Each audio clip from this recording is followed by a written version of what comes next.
سامعین کرام، تمام قسم کی تعریفات اس اللہ وحدہ شریک کے لیے ہے جس نے ہمیں پیدا کیا اور پیدا کرنے کے بعد ہمیں نہیں چھوڑا بلکہ ہماری رشد و ہدایت کے لیے ہمیں سیدھی راہ دکھانے کے لیے کم و بیش 1,24,000 پیغمبران دین کو اس دنیا کے اندر مبعوث کرتا ہے۔ ان میں ہمارے آخری نبی، آخری قریب جناب محمد رسول اللہ صلی اللہ علیہ وسلم ہیں، ان پر ہزاروں ہزار درود و سلام نازل و اللہ مبارک وسلم۔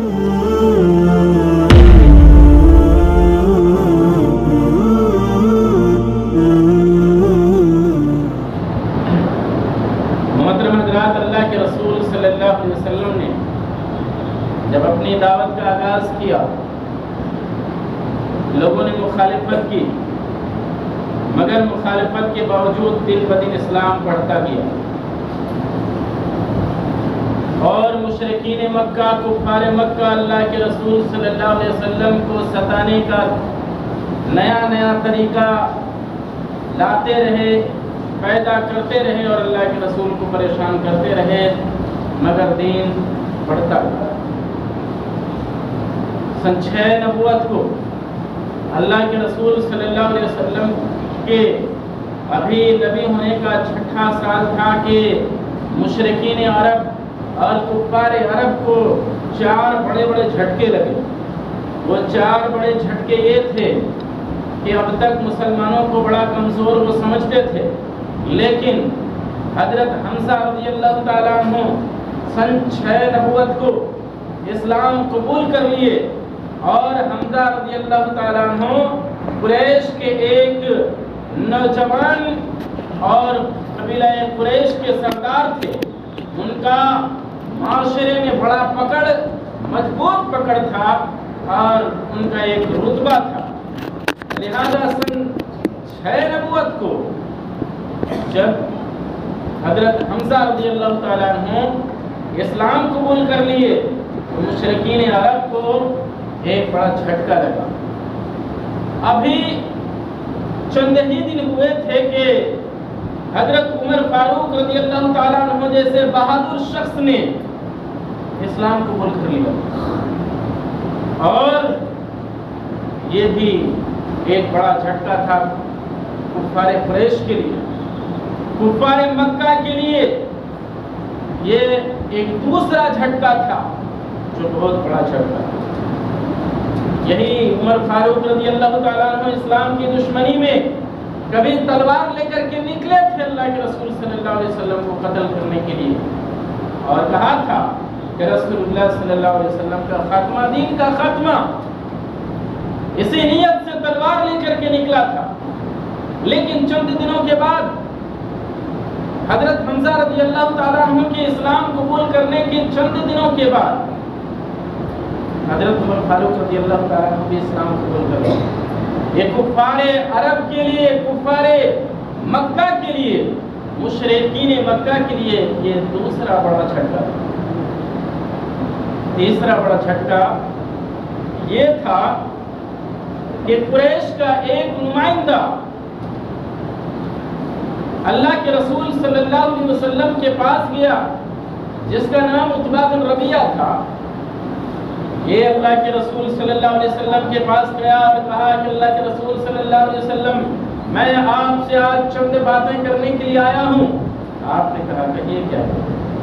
کہا کہ میں چاہتا ہوں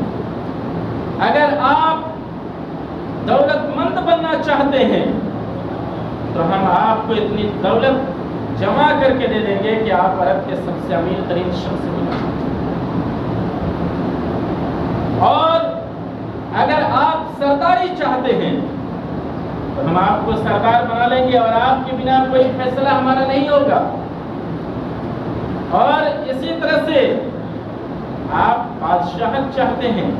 ہم آپ کو اپنا بادشاہ تسلیم کر لیں گے، لیکن یہ دین اسلام کی تبلیغ آپ چھوڑ دیجیے۔ آپ کو لالچ پیش کیا گیا، آپ کو لالچ دی گئی کہ آپ کو بادشاہت دی جائے گی، آپ کو سرداری دی جائے گی، آپ کو اتنا دولت دی جائے گی کہ آپ عرب کے سب سے امیر ترین دولت مند ہو جائیں۔ لیکن آپ نے اس لالچ کو ٹھکرایا اور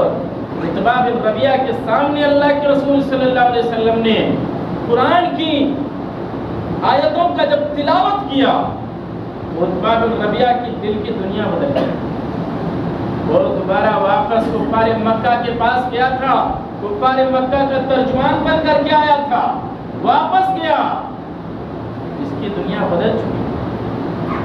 ان لوگوں نے کہا کیا ہوا؟ کہا کہ محمد صلی اللہ علیہ وسلم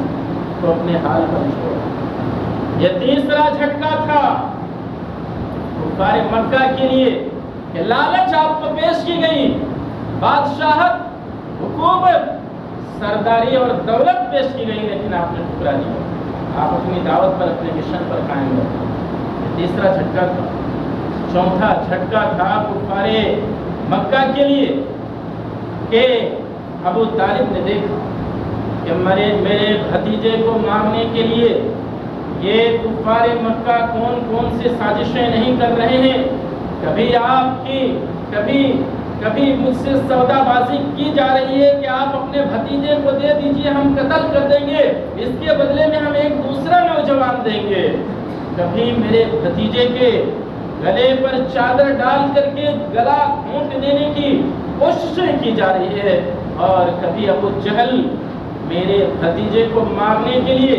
اور آپ کے سر کو کچل دینے کے لیے یہ پتھر لے کر کے دوڑتا ہے، تو کبھی آپ کو مارنے کے لیے اونٹ کی اوجھڑی آپ کے پیٹ میں رکھ دی جاتی ہے۔ یہی سب باتیں سوچ کر کے ایک دن آپ صلی اللہ علیہ وسلم کے چچا ابو طالب نے عبد مناف کی اولاد، جس میں قریش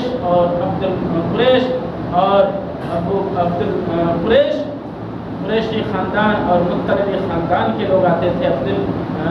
بنو عبد مناف میں، سب کو اکٹھا کیا، چاہے وہ اسلام قبول کیے تھے یا نہ کیے تھے، تمام لوگوں کو اکٹھا کیا، اور اکٹھا کرنے کے بعد کہا کہ یہ محمد صلی اللہ علیہ وسلم ہیں، ان کو مارنے کی کس قدر کوششیں کی جا رہی ہیں، اور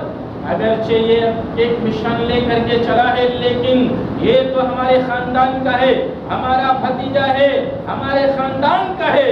اب تک میں اپنے بھتیجے کی حفاظت خود کرتا تھا، لیکن آج تم سب بنو عبد مناف یہ عہد و پیمان کرو کہ ہم سب مل کر کے اللہ کے رسول صلی اللہ علیہ وسلم کی حفاظت کریں گے۔ یہ دعوت جو ابو طالب نے دیا تھا بنو عبد مناف کی تمام اولاد کو، وہ عربی حمیت کی بنیاد پر تھا، عربی حمیت کی بنیاد پر اس نے دعوت دی، اور سب لوگوں نے اقرار کیا کہ واقعی ہمارے خاندان قبیلے اور کنبہ کا محمد صلی اللہ علیہ وسلم کو اگر کوئی نقصان پہنچانے کی کوشش کرے گا، اگرچہ ہم میں سے بعض مسلمان اس میں سے ہوئے ہیں، بعض مسلمان نہیں ہوئے ہیں، لیکن ہمارے کنبہ قبیلہ اور بنو عبد مناف کے اس اولاد کو اگر کوئی تکلیف پہنچانے کی کوشش کیا تو ہم سب مل کر کے اس کی حفاظت کریں۔ یہ چوتھا جھٹکا تھا کفار مکہ کے لیے، اور انہوں نے سوچ لیا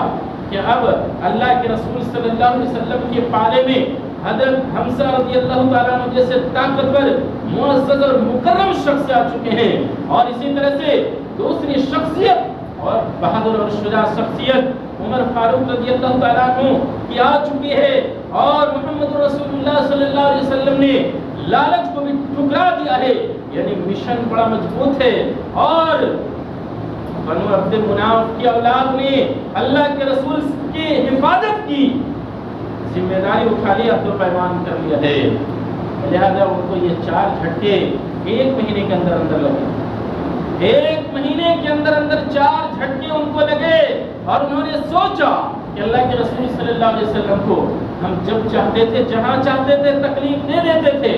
لیکن اب تو ہمارے لیے یہ راستہ مشکل ہو گیا۔ انہوں نے ایک نیا چال چلا، نیا چال یہ چلا کہ وہ لوگ اکٹھا جمع ہوئے، کفار مکہ اکٹھا جمع ہوئے، اور جمع ہونے کے بعد وادی محصب کے اندر اکٹھا جمع ہوئے، اور جمع ہونے کے بعد ان لوگوں نے آپس میں عہد و پیمان لیا کہ محمد الرسول اللہ صلی اللہ علیہ وسلم کی حفاظت کی ذمہ داری جو بنو ہاشم اور بنو مطلب کے لوگوں نے لیا ہے، بنو عبد مناف کی اولاد نے محمد رسول اللہ صلی اللہ علیہ وسلم کی ذمہ داری اٹھا لی ہے۔ اب ہم بنو عبد مناف سے، بنو ہاشم سے، بنو مطلب سے ہم کوئی لین دین نہیں کریں گے، ہم ان سے شادی بیاہ کا معاملہ نہیں کریں گے، ہم ان سے خرید و فروخت نہیں کریں گے، ان سے بات چیت نہیں کریں گے، ان سے کسی طرح کا میل جول نہیں رکھیں گے، نہ ان کے گھر میں جائیں گے، نہ اپنے گھر میں آنے دیں گے۔ یعنی مکمل سوشل بائیکاٹ کیا مسلمانوں کا اور اللہ کے رسول صلی اللہ علیہ وسلم کا اور بنو مطلب کا، بنو ہاشم کا سوشل بائیکاٹ کر دیا۔ اور انہوں نے ایک شرط رکھی کہ اگر محمد رسول اللہ صلی اللہ علیہ وسلم کو بنو عبد مناف کے لوگ ہمیں دے دیتے ہیں قتل کرنے کے لیے،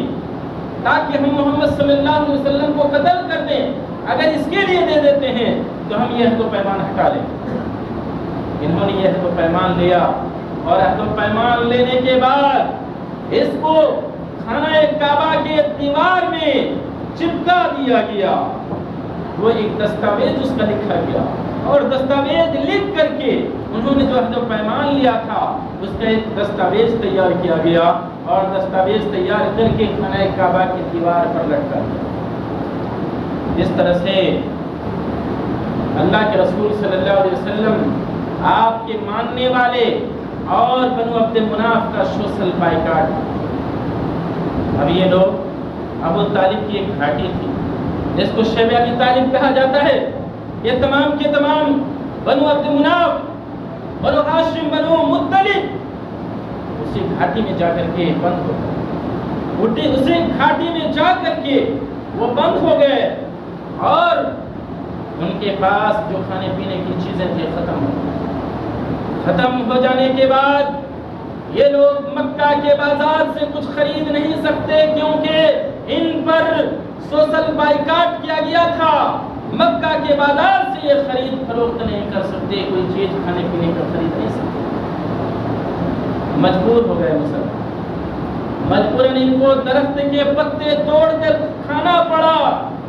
اور درخت کے پتے کھانے لگے۔